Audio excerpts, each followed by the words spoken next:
ना कहीं मार्केट अब बिलीव कर रहा है कि 11 के ऊपर अब जगह है वापस स्टॉक में।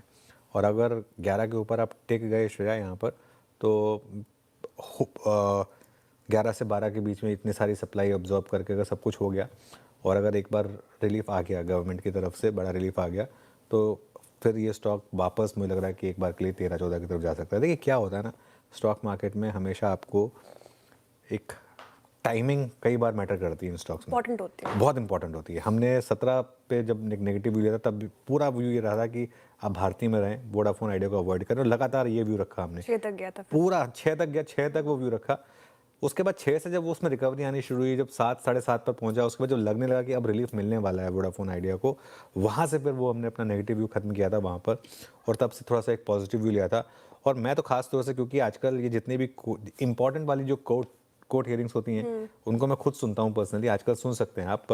तो मैं सुना था, तो उसमें मुझे देखकर उस दिन में मुझे लग रहा था कि अब यहाँ पर एक अच्छा खासा रिलीफ आएगा। तो अप्रोच क्या होनी चाहिए अब जो इन्वेस्टर्स वोडाफोन में बने हुए थे अभी तक? देखिए, आपने आपने अगर आप 17 पे अगर फंसे हुए हैं, थोड़ा सा आपको वेट आपको लंबी करनी पड़ेगी।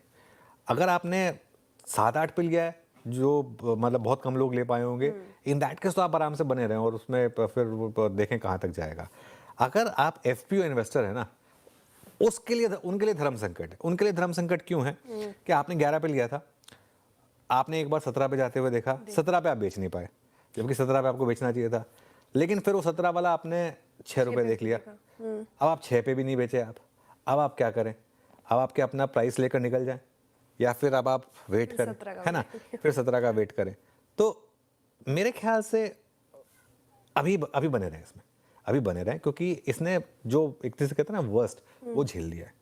अब ये वर्स्ट झेल लिया है, और अब एक और चीज़ है, अब यहाँ पर उठकर ये नहीं होगा कि एकदम सुप्रीम कोर्ट उठ के बोल देगा कि नहीं हम रिलीफ नहीं दे रहे हैं। सुप्रीम कोर्ट बोल चुका है यहाँ पर कि अब सरकार जो है, क्योंकि अब ये पीएसयू कंपनी बन चुकी है मोर और लेस, अब सरकार डिसाइड करे इसमें क्या करना है। और एक और चीज़ है इसमें, पहले बहुत लोगों को लगता था कि अगर सरकार वोडाफोन को रिलीफ देगी तो बाकियों को भी देना पड़ेगा। वो भी क्लियर हो चुका है मामला कि नहीं, जो रिलीफ है वो सिर्फ सुप्रीम कोर्ट का वी के लिए है।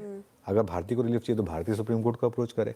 तो उस हिसाब से आई थिंक मेरी एक सेंस ये बन रही है कि बहुत दिनों के बाद शायद आपके अच्छे दिन वापस लौटें, थोड़ा समय और दें अब इसे। अब ये स्टॉक में सबसे बुरा वक्त गुजर चुका है मेरे ख्याल से। बिल्कुल, एक बार